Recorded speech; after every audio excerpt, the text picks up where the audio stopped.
بسم اللہ الرحمن الرحیم والمؤمنون والمؤمنات بعضهم اولیاء بعض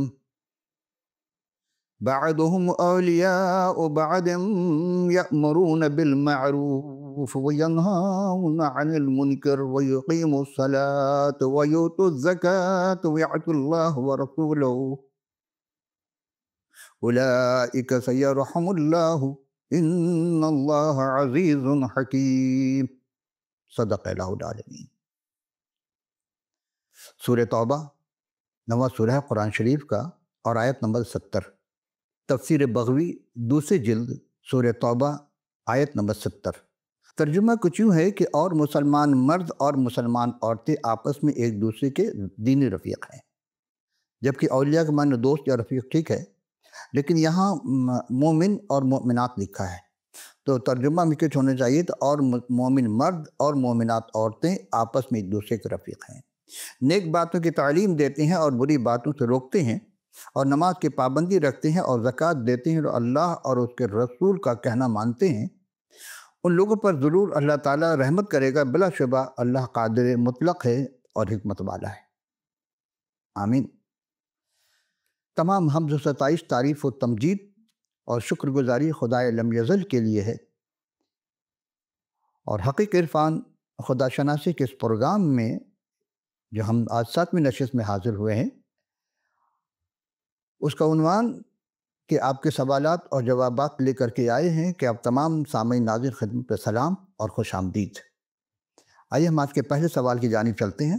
پہلا سوال یہ ہے کہ نیکی کیا ہے، اس کا دشمن کون، کیسے اور کس سے بچنا چاہیے، اور نیکی اور بدی میں کیسے تمیز کیا جائے۔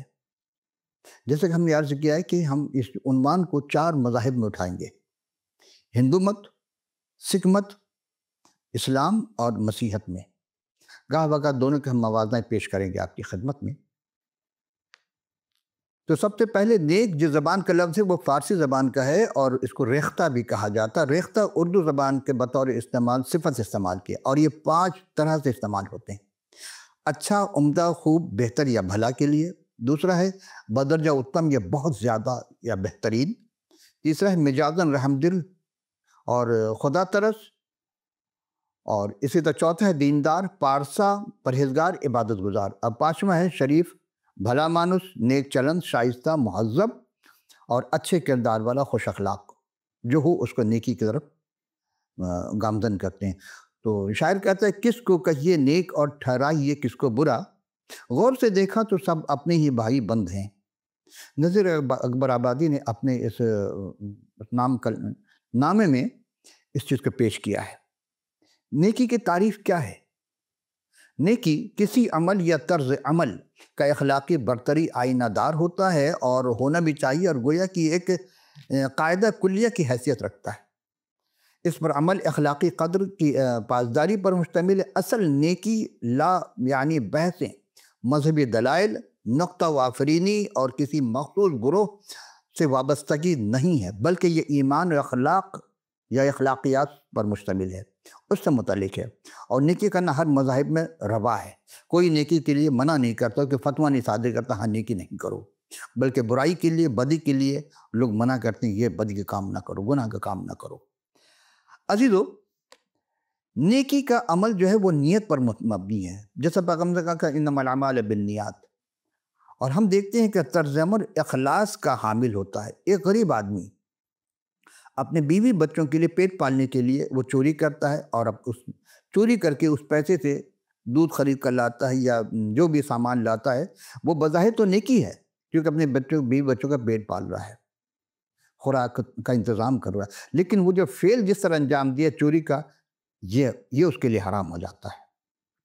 لیکن ہم دیکھتے ہیں کہ پورا معاشرہ اس وقت، ہمارا سماج جو ہے وہ پیسے کے لالچ میں کلام سے ہٹ گیا ہے۔ آپ کہیں بھی چلے جائیں، اور قائم کردہ اصول سے ہٹ کر کے منافع یا ناجائز حدود کو تجاوز کر گیا ہے، اور اس کی پاسداری کوئی نہیں، اور وہ اس کو نیکی کا نام دیتا ہے کیونکہ پیسہ چاہیے۔ کیا چیز ہے؟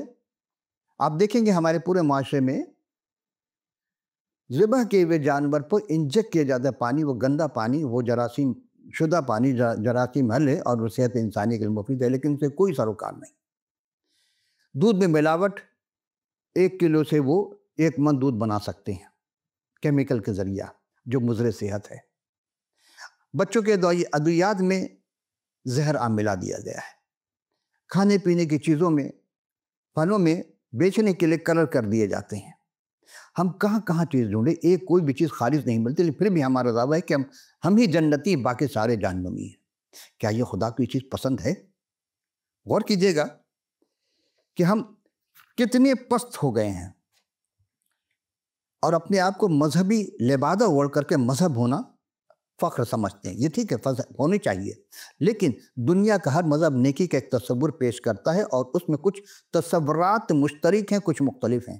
اس کے علاوہ کچھ عمومی درست اور نادرست اور نیکی اور بدی کا عالمی طور پر تسلیم شدہ ہے۔ یہی وجہ ہے کہ نیکی کرنے والے کو کبھی آپ نے نہیں دیکھا کہ اس کو سزا ملی ہو، لیکن بدی کرنے والے کو سزا ضرور ملتی ہے۔ اس کے علاوہ علاقائی اور ثقافتی سطح کے اصول پر مشترک اور مختلف چیزیں ہوتی ہیں۔ آئیے ہم دیکھتے ہیں حضرت موسیٰ کلیم خدا کی عطا کردہ جو پروردگار عالم نے کلام عطا کیا تھا، توریت شریف، اور اس کا پہلا سورہ تکوین یا پیدائش، اس کے ہم دوسرے باب کی 9ویں آیت میں تلاوت کرتے ہیں۔ اور خداوند خدا نے ہر درخت کو جو دیکھنے میں خوشنما اور کھانے میں کے لیے اچھا تھا زمین سے اگایا، اور باغ کے بیچ میں حیات کا درخت اور نیک و بد کی پہچان کا درخت لگایا۔ عزیزو، ہم جب آگے چلتے ہیں تو یہی بات 9ویں آیت میں بھی ملے گی، 17ویں آیت میں بھی ملے گی، لیکن وہاں جنت کے جو تذکرہ کیا جاتا ہے کہ خدا نے باغ عدن میں، یعنی اسلامی نقطہ نگاہ سے جنت میں 2 درخت ایک خاص مقصد کے لگائے تھے، ایک نیک و بد کا درخت اور دوسرا حیات کا درخت۔ دراصل نیکی اور بدی کی، یعنی علم کی پہچان کی ابتدا اور انتہا اور کاملیت کی طرف اشارہ کرتی ہے۔ نیک اور بد کو جاننا ہر انسان کے لازمی ہے۔ یہی خدا تعالیٰ کی ذات اقدس کی ایک صفات ہے، جو پیدائش کا ہم جب تیسرے باب کی 5ویں آیت میں دیکھتے ہیں تو انسان کی اخلاقی تمیز وہ جو پہلے رکھتا تھا زیادہ روشن نہیں ہو سکتی۔ نیکی کی وجہ سے جب تک وہ احساس ہے انسان کے اندر، وہ گناہ اور ندامت اور پھر معافی کا طلبگار ہوتا ہے، اور پھر دوبارہ نیچے تب راغب ہو جاتا ہے۔ لیکن اگر روح اس کی پراگندہ ہو گئی ہو، حالانکہ روح پراگندہ نہیں ہے تو اس کے خیالات پراگندہ ہونے کی وجہ سے روح بھی اس کی پراگندہ ہو جاتی ہے، حالانکہ روح بار بار اس کو انڈیکیٹ کرتی ہے یہ برا ہے۔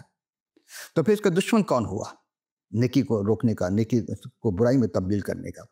آئیے دیکھتے ہیں کہ سب سے پہلا دشمن ابلیس ہے، اور یہ ہم دوسرے تیموتھیوس کے خط میں اور اس کے تیسرے باب کی 1 سے 3 آیت پہلے تلاوت کریں گے، پھر ہم آگے چلیں گے۔ اس میں لکھا یہ جان رکھ کہ آخر زمانے بڑے دن آئیں گے، یعنی ہم جس زمانے میں آخر زمانہ کہا جاتا ہے، کیونکہ آدمی خود غرض، زرد دوست، شیخی باز، غرور، بدگو، ماں باپ کا نافرمان، ناشکرہ، ناپاک، طبعی، محبت سے خالی، سنگ دل، تہمت لگانے والا، بے ضبط، تند مزاج، نیکی کا دشمن، دغاباز، ڈھیٹ، گھمنڈ کرنے والا، خدا کی نسبت عیش و عشرت کو زیادہ دوست رکھنے والے ہیں۔ عزیزو، اب غور یہ کرنا ہے کیا دینداری جو لوگ کرتے ہیں، جو دیندار اپنے آپ کو کہتے ہیں، ان کی وجہ کیا ہے؟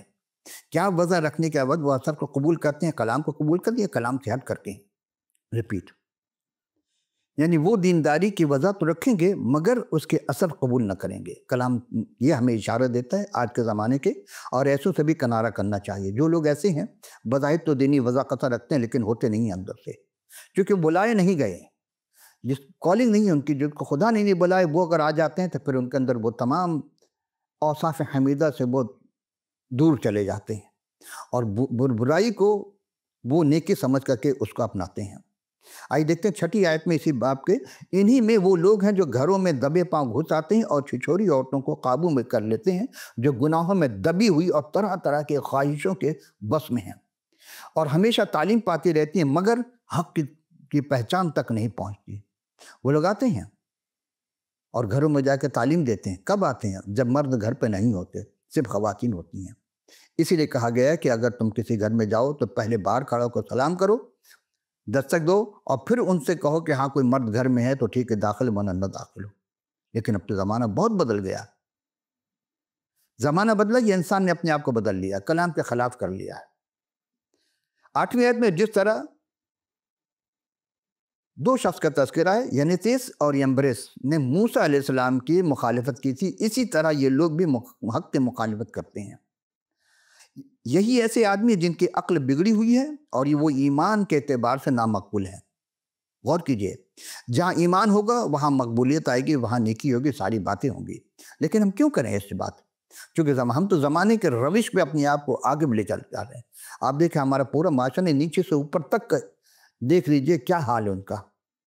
پوری دنیا میں خدا ان کو ذلیل کر دیتا ہے اور کر رہا ہے، لیکن ان کی جوئیں تک نہیں رہتی۔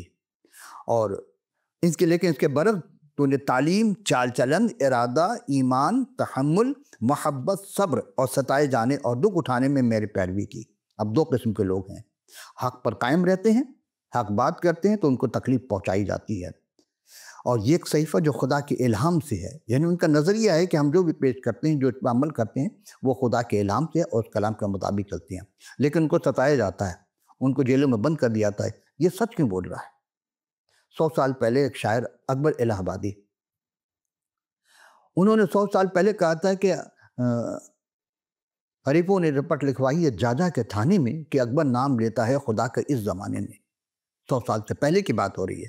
تو تعلیم اور الزام اور اصلاح اور راست بازی میں تربیت کرنے کے لیے فائدہ مند بھی ہے، تاکہ مرد و خدا کامل بنے اور ہر ایک کام کے لیے کرنے کے لیے بالکل تیار رہے۔ دیکھیں دنیا کی زندگی عارضی ہے اور ہر چیز یہاں عارضی ہے، مختصر ہے۔ ہمیں تو اپنا جو ٹارگٹ ہے وہ آخرت کا ہونا چاہیے، جہاں ابدالآباد رہنا۔ اب وہاں دو چیزیں، یہاں کی زندگی عارضی ہے اور موت بھی عارضی ہے، لیکن وہاں زندگی ابدی ہے، موت بھی ابدی ہے۔ اب یہ فیصلہ آپ کے ہاتھ میں ہے۔ اسی لیے کہا گیا کہ جو کرو خدا کے لیے کرو، نہ کہ انسان کے لیے۔ ہم چونکہ دکھاوا کرتے ہیں اور خدا کو دکھاوا پسند نہیں، اسی لیے ہم اس کے جلال سے دور رہے۔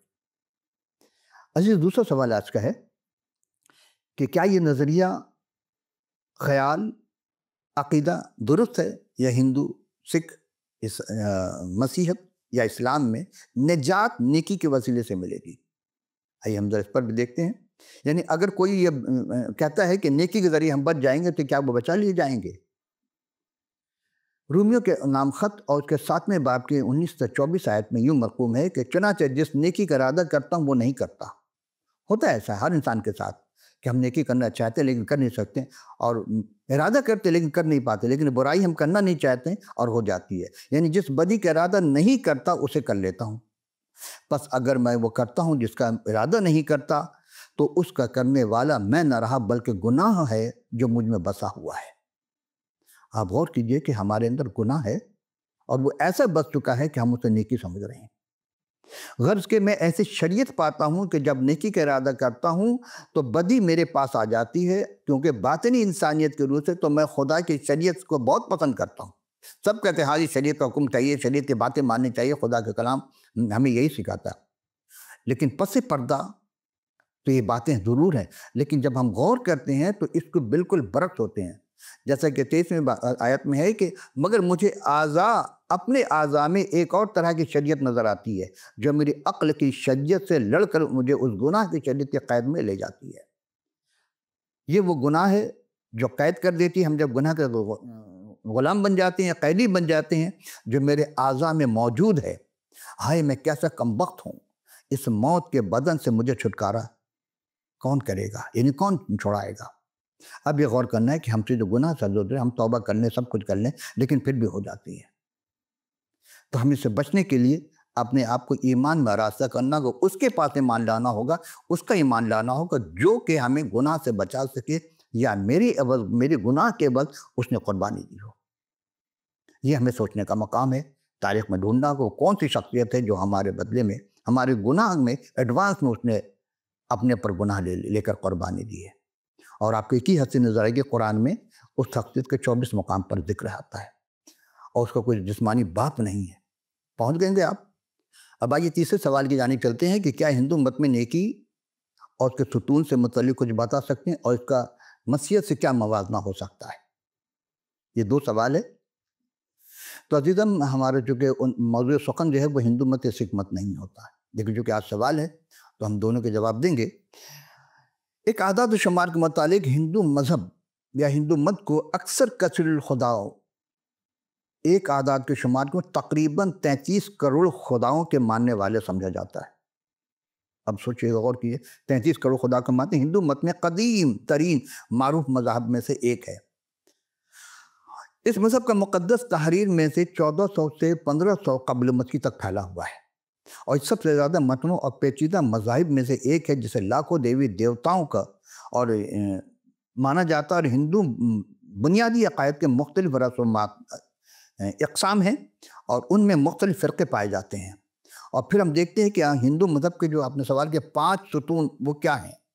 5 ستون میں سے پہلا ستون وہ ہے وشنو وسا سرنامم، یعنی بھگوان وشنو کو 1000 ناموں کی تلاوت کرنا۔ 1000 نام مجھ کو یاد ہونے چاہیے اس بندے کو۔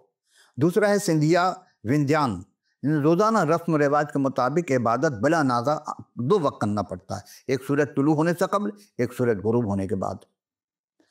اور تیسرا ہے کرما، یعنی کریم جس کو کہا جاتا ہے، نتائج سے وابستہ کیے بغیر اپنے فرائض اور ذمہ داری کو انجام دینا ہوتا ہے۔ چوتھا ہے دھرم یعنی مذہب، راست بازی، اخلاقیات اور اخلاقیات کی زندگی گزارنا۔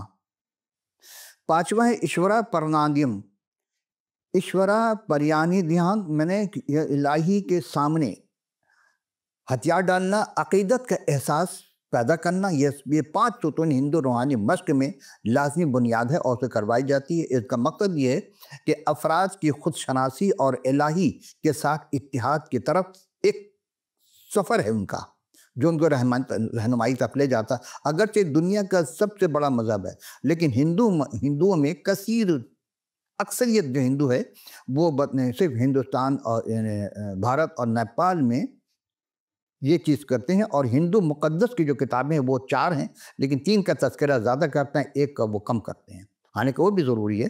مثلاً اپنیادش، مہا بھارت، رامائن، لیکن سب سے پہلی جو ان کی کتاب ہے وہ ہے گیتا، جس میں تمام عالم کی باتیں ہیں، کائنات جو کیسے بنی۔ اور اس میں ان میں یہ ہے، تحاریر میں حمد و ورود اور منتر اور فلسفہ اور رسومات اور نظمیں اور کہانیاں پائی جاتی ہیں، جن پر ہندو مذہب کے عقائد کی بنیاد ہے۔ ہندو مت میں استعمال ہونے والے دیگر تحاریر میں برہمن سوترا اور ارانیاکس شامل ہے۔ ایسے ہم جب غور کرتے ہیں تو اس میں مزید 5 یا 6 باتیں پائی جاتی ہیں۔ مونسٹک، جن کا ماننا ہے کہ صرف ایک خدا ہے اور سنکارا فرقے کا عقیدہ ہی ہے۔ دوسرا ہے پینتھیسٹک، جس کا ماننا ہے صرف واحد خدا ہے، لیکن وہ خدا دنیا کی ہر شے میں ظاہر، اور یہ برہمنوں کا دھرم ہے، دوسرے نہیں مان سکتے اس چیز کو، اور ان کے تعلیم نہیں ہے۔ تیسرا ہے پینتھیسٹک، ان کا ماننا ہے کہ دنیا خدا کا حصہ ہے، اور راما اور نوجا فرقے کا یہ نظریہ ہے۔ اور اسی طرح بھکتی ہندو مت کا عقیدہ ہے کہ تھیسٹک، جس کا ماننا ہے کہ خدا واحد ہے جو تخلیق سے الگ ہے، اور دوسرے تمام فرقے مختلف باتیں کرتے ہیں، مختلف چیزیں پائی جاتی ہیں۔ ان میں وید جو ہے کتاب ایک اور ہے ہندو مذہب میں، وید، اس کا گیان کا بھی ہونا ضروری ہے، یعنی کہ اس کے علم کا ہونا، اس کا ماننا اور اس پر عمل کرنا بھی بہت ضروری ہے۔ وہ ہندو مت میں علم الالہیات کی کتابوں میں سب سے زیادہ استعمال ہونے والی اہمیت کا حامل ہے، اور بہت سے اور رنگ برنگی باتیں اور افسانوی داستانیں اور مذہبی داستانیں پائی جاتی ہیں، وہ کہ دانستہ طور پر افسانوی کردار اور بیانات اور علم الالہیات اور تاریخ کے اس انداز سے بنی گئی ہے یا بنائی گئی ہے، یوں محسوس ہو جیسے اس کہانی کی جڑیں مذہب میں پیوست ہیں، اور ان الہی افسانوں داستانوں کی جڑیں انڈیا کی تاریخ کی ثقافت سے بہت گہرا تعلق رکھتی ہے۔ اگر کوئی شخص ان ویدوں کو نہیں مانتا تو گویا وہ ہندوستان کو نہیں مانتا، ہندوستان کو نہیں مانتا تو وہ مذہب سے دور ہے۔ آئیے چوتھے سوال کی جانب چلتے ہیں، اور یہ آج کا آخری سوال ہوگا ہمارا۔ وقت رہا تو پھر ہم دوسرے سوال ایڈ کریں گے، ورنہ پھر ہم یہاں اختتام کریں گے۔ تو آئیے ہم دیکھتے ہیں چوتھے سوال کیا ہے کہ ہندو دھرم اور مسیحیت میں موازنہ کیا جا سکتا ہے کہ نہیں؟ بالکل کیا جا سکتا ہے، کیونکہ ہندو مذہب جو ہے وہ خود ساختہ مذاہب ہے، جبکہ مسیحیت خدا ساختہ مذہب ہے۔ عزیز ہم آئیے دیکھتے ہیں کہ اگر بجا طور پر مسیحیت کو دیکھا جائے تو مسیحیت میں جس خدائے وحدہ لا شریک کو مانتے وہ یہوہ ہے، یہوہ خدا پر ایمان رکھنے کا دعویٰ تو کرتے ہیں، لیکن اپنی زندگی میں عملی طور پر جو لوگ مسیح کا انکار کرتے ہیں وہ منطقی خیال رکھتے ہیں، اور ہندو مذہب کا معاملہ بالکل اس کے برعکس ہے۔ وہاں منطقی نوعیت ہے، لیکن وہ بہت سارے خداؤں کو مانا جاتا ہے۔ مسیح کے حوالے سے دیکھا جائے تو اگر وہ کچھ کہتے ہیں اور کرتے کچھ ہے، یہ معاملہ ریاکاری ہے مذہب میں، جبکہ دوسری طرف بھی ہے لیکن بہت کم ہے۔ ہندو مت انسانیت کے الہی مخلوق کے طور پر دیکھتی ہے، کیونکہ وہاں برہما کے بہت کچھ سب کچھ ہندو مت دعویٰ کرتے ہیں کہ ہر کوئی الہی ہے، یعنی وہ دیکھتے ہیں ہر انسان ہر کوئی الہی ہے، سب خدا ہے، جبکہ ایسا نہیں ہے۔ اگر سب خدا ہو تو پھر سجدہ صرف ایک خدا کو ہونا چاہیے، پھر بدھ کو سجدہ کیوں ہے؟ اسی طرح آتما یعنی خود برہما کے ساتھ ہے، اور برہما سے بات تمام حقیقت پر صرف فریب دھوکہ ہے اور دیکھا جاتا ہے، لیکن ہندو کا مذہب کا روحانی مقصد برہما کے ساتھ ایک ہونا، یعنی خدا کے ساتھ ایک ہو جانا ہے۔ اسی طرح فریب آمیز صورت میں وجود کے دست سے بردار ہو جاتا ہے اور فرد خودی میں آتا ہے، اور اس آزادی کو موکشا کے طور پر پیش کیا جاتا ہے، جبکہ موکشا حاصل نہیں ہوتا۔ وہ ہندو مت کہتے ہیں کہ ایمان رکھتا ہے کہ وہ بار بار پیدا ہوگا اور 7 جنم لیتا، اون گون کہتے ہیں اس کو، لیکن ہم جب دیکھتے ہیں تو مسیحیت میں انسان ایک ہی بار پیدا ہوتا ہے۔ وہاں کہتے ہیں کہ سچائی ہے کہ واحد برہما جو رکھتا ہے اور کوئی نہیں رکھتا، یعنی پہچان اس کی حاصل کرتا ہے۔ مسیحیت میں ایک ہی بار پیدا ہونا اور مرنا اور پھر ابدالآباد زندگی ہے، جبکہ ہندو مذہب میں اگر کوئی پیدا ہوا، کوئی گناہ کر گیا تو وہ کسی کیڑے مکوڑے میں، جانور میں اس کا وجود جنم لیتا ہے، جبکہ ایسا نہیں ہے۔ ایک انسان ایک ہی دفعہ پیدا ہوتا ہے، اور ہم دیکھتے ہیں کہ وہ کہتے ہیں کہ ایک شخص کئی بار پیدا اگر ہوا تو تعین کرما کرتا ہے، یعنی وہ کرم کرتا ہے، اور جس سبب سے تاثر یہ ہوتا ہے کہ جس سے فطرت کے تبادل کو کنٹرول کیا جاتا ہے، جبکہ ایسا بالکل نہیں۔ مسیحیت میں انسان ایک بار پیدا کیا، خدا نے اس کو دنیا میں لایا ماں باپ کے ذریعہ، پہلے آدم کو پیدا کیا، بنایا، پھر حوا کو بنایا اس کی ہڈی سے، پھر انسان ماں باپ کے ذریعے آیا، لیکن ایک چوتھا انسان آیا جو بغیر باپ کے دنیا میں، اور وہ حضرت مسیح سلام علیہ ہے۔ اور یہ تمام زندگی انہوں نے، کسی نے دعویٰ نہیں کیا کہ ہاں زندگی اور راہ حق زندگی میں، لیکن انہوں نے کہا کہ زندگی راہ اور حق میں ہی ہوں، یعنی مسیح ہی جو کچھ ہے مسیحیت میں۔ آج کے 5واں سوال عزیز وہ ہے کہ کیا ہندو مت خود ساختہ ہے یا خدا ساختہ؟ تو ہم نے آپ سے کہا کہ یہ خود ساختہ ہے، خدا ساختہ نہیں ہے، کیونکہ خدا ساختہ ہونے میں توحید پرست ہونا لازمی ہے، اور وہ انسان پر ظلم، کسی پر ظلم نہیں کرتا، جبکہ وہاں ظلم ہوتے ہیں۔ گائے کو خدا مانا جاتا ہے، ماں مانا جاتا ہے، جبکہ ایک جانور ہے، اور اس کے بدلے میں انسان کو قتل کر دیا جاتا ہے۔ یہ کہیں تاریخ میں نہیں ملے گی، حتیٰ کہ ہندو مذہب میں بھی یہ کسی کتاب میں یہ چیز نہیں ہے کہ آپ ایک جانور کے بدلے میں کسی انسان کو قتل کرتے ہیں۔ یہ فرق ہے خدا ساختہ اور خود ساختہ مذہب میں۔ مسیحیت میں ہے کہ ایک انسان کا قتل پوری انسان کے قتل کے مترادف ہے، ایک کا جان بچانا پوری انسان کو جان بچانے کے مترادف ہے۔ یہ فرق ہے وہاں پر اور یہاں پر۔ مزید ہم دیکھتے ہیں کہ مسیحیت یہ سکھاتی ہے کہ نجات صرف حضرت مسیح کے وسیلے سے ہے، جبکہ وہاں برہما اور بتوں اور بہت ساری چیزوں کے ذریعہ، کرما کے ذریعہ لایا جاتا ہے۔ ہندو مت مذہبی نظام کے طور پر ناکام ہے، کیونکہ مسیحیت منفرد مجسم خدا اور نجات دہندہ انسان کے نجات کے لیے واحد، کافی اور کامل ذریعے طور پر پہچانا جاتا ہے، جبکہ وہاں یہ چیز نہیں ہے۔ ایسے بات کا آخری سوال میں بار بار آپ سے کہا، لیکن چونکہ وقت دامن وقت گنجائش نہیں ہے، اس میں سوال ہے لفظ سکھ کے کیا معنی، اس کے بانی عقیدہ کہاں سے آیا؟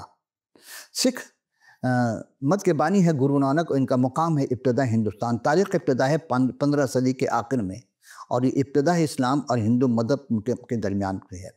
مقدس مقامات ہر مندر ہے، اور یہاں کی تعداد 27 ملین ہے، لیکن ہم دیکھتے ہیں کہ سکھ کے معنی پنجابی زبان کا لفظ ہے، اس کے معنی سیکھنا کے ہیں۔ سکھ پنجابی زبان میں کہتے ہیں سیکھنے کو، اور سنسکرت سے آیا ہے، اور مطلب وہی دیکھیں کہ کتاب شری آدی گرنتھ یا گیان گرو گرنتھ صاحب کا ہے، اور اس میں وہ 10 چیزیں بتاتے ہیں سیکھنے کے بارے میں، اور 6 رہنما اصول تھے، اور ان کے 14 سے 59 میں پنجاب میں یہ گرو نانک نے اس چیز کو ملا دی کہ 9 گروہوں کے ملا کر کے وہاں انہوں نے ایک خالصہ کا ایک پیغام رکھا، خالصہ ایک بنایا، اور اس سکھ مذہب کے پیروکار نے ان کو جب کیا تو خالصہ کا نام آتا ہے، خالصہ۔ اور یہ 30 سکھ مت میں 10ویں گرو جو تھے وہ گرو بند تھے، اور ان کے یہاں کی جو 5 چیزیں ہیں، 4 چیزیں زیادہ مشہور ہے۔ وچار دھرانا، یہ شروع ہوتی ہے کہ ایک سکھ دھرم میں ایک ہی ریا کیا جاتا ہے، ایک ہی خدا کو مانا جاتا ہے۔ جیو آتما، جو آتما ہے اس کے لیے بارم کہتے ہیں کہ یہ چنا جاتا ہے، اور ہر انسان کے اندر یہ چیز پائی جاتی ہے، اور گیان جو ہے وہ سبق دیتا، سمجھانا شروع کرتا آدمی کے بارے میں۔ اور سورت بدھی میں اس چیز کو خود کو سمجھ کر انسان خود سمجھ سکتا ہے کہ ہاں خدا اور انسان میں کیا فرق ہے۔